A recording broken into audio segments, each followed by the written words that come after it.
আল্লাহ নবী সাল্লাল্লাহু আলাইহি ওয়াসাল্লামের সাথে যে জিনিসটাই সম্পৃক্ত করা হয়েছে এটার মর্যাদা অনেক বেশি বেড়ে গিয়েছে। আল্লাহর নবী সাল্লাল্লাহু আলাইহি ওয়াসাল্লাম এই শাবান মাসকে নিজের সাথে সম্পৃক্ত করেছেন, নিজের দিকে ইঙ্গিত করেছেন। আল্লাহ নবী সাল্লাল্লাহু আলাইহি ওয়াসাল্লাম বলেছেন, এই শাবান মাস হলো আমার মাস। এই কথা বলার দ্বারা শাবান মাসের মর্যাদা উনি বৃদ্ধি করে দিয়েছেন। শাবান মাসে বেশি বেশি ইবাদত করার মাস, অনেক মর্যাদাপূর্ণ একটা মাস। এই শাবান মাসে আমাদের ইবাদতের রিহার্সাল বাড়াইতে হবে, কারণ সামনে আমাদের রমজান। মুহতারাম মুআজ্জাজ মুসল্লিয়ানে কেরাম, শাবান মাসকে শাবান বলে নামকরণ করার কারণ কি? শাবান বলে নামকরণ করার কারণ হলো এই শাবান মাসে আল্লাহ তাআলার অনেক ইবাদত বন্দেগী প্রকাশ পায়, মানুষের অনেক পণ্য প্রকাশ পায়, প্রকাশিত হয়।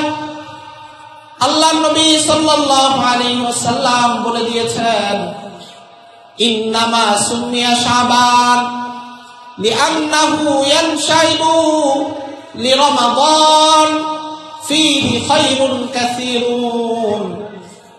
শাবান মাসকে শাবান মাস বলে নামকরণ করা হয়েছে এই কারণে, শাবান মাসে রমজানুল মুবারক আসার আগেই রমজানুল মুবারককে সামনে রেখেই মানুষের ইবাদত বন্দেগী প্রকাশ পায়।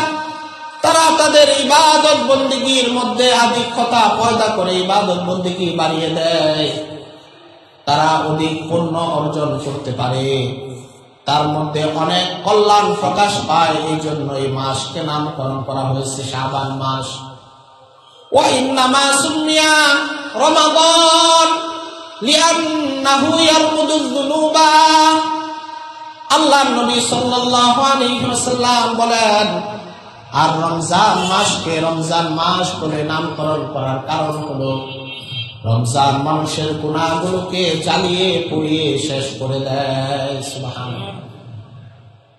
শাবান মাসে মানুষের ইবাদত বেড়ে যায়, তাদের ইবাদত বেশি প্রকাশিত হয়। আর রমজান মাস আসলে তাদের গুনাহগুলো জ্বলে এগুলো শেষ হয়ে যায়। মুহতারাম মুআজ্জাজ মুসল্লিয়ানে কেরাম, এই শাবান মাসটা অনেক বেশি ফজিলতপূর্ণ। এই মাসে আমাদের ইবাদতকে অনেক বেশি বাড়িয়ে দিতে হবে। এই মাসে এমন একটা রাত রয়েছে, আল্লাহ নবী সাল্লাল্লাহু আলাইহি ওয়াসাল্লাম বলেন, আম্মা জান আয়েশা রাদিয়াল্লাহু আনহা আল্লাহর নবীকে প্রশ্ন করেছেন, ও নবী, আপনাকে দেখতে পাই এই মাসে আপনি অধিক বেশি আমল করেন, অনেক বেশি রোজা রাখেন, কেন কেন?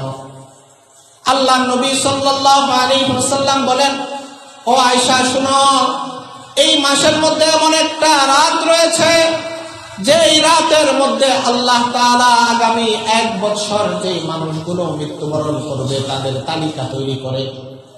আল্লাহর নবী বলেন, আমি আমার জন্য এটা পছন্দ করি যে আমার মৃত্যুর পরোয়া যখন আল্লাহর পক্ষ থেকে ফয়সালা করা হবে, আমার জন্য আমার মৃত্যুর দিন যেই দিন ফয়সালা করা হবে সেই দিন আমি আল্লাহর ইবাদতে মগ্ন। এটা আমি বেশি পছন্দ করি যে আমি আল্লাহর জন্য রোজা রেখেছি আর এমন সময় আমার মৃত্যুর কথা, মৃত্যুর পরোয়া লেখা হয়েছে। এটা আমি বেশি পছন্দ করি। এই জন্য এই শাবান মাসে আমি বেশি বেশি রোজা রাখি, আমি এই শাবান মাসে বেশি বেশি আল্লাহর ইবাদত করি। মুহতারাম মুআজ্জাজ মুসল্লিয়ানে কেরাম, মানুষ তার জীবনটা যেইভাবে পরিচালনা করবে তার মৃত্যুটাও সেইভাবে হবে। আর তার মৃত্যুটা যেইভাবে হবে হাসরের ময়দানেও মানুষটা সেইভাবে আল্লাহ তাআলার সামনে দাঁড়াবে। হাদিসে পাকের মধ্যে রয়েছে, তাহইয়াউনা কামা তামুতুনা ওয়া তামুতুনা কামা তাহইয়াউনা। দুনিয়ার মানুষেরা শোনো, তোমরা যেইভাবে মৃত্যুবরণ করবে আল্লাহ তাআলা সেই অবস্থায় তোমাদেরকে হাসরের ময়দানে উঠাবেন। আবার তোমরা দুনিয়াতে যে অবস্থায় জীবন যাপন করবে, দুনিয়ার জীবন যাপন করা যেরকম তোমাদের হবে, সেই অবস্থায় তোমাদের মৃত্যু হবে।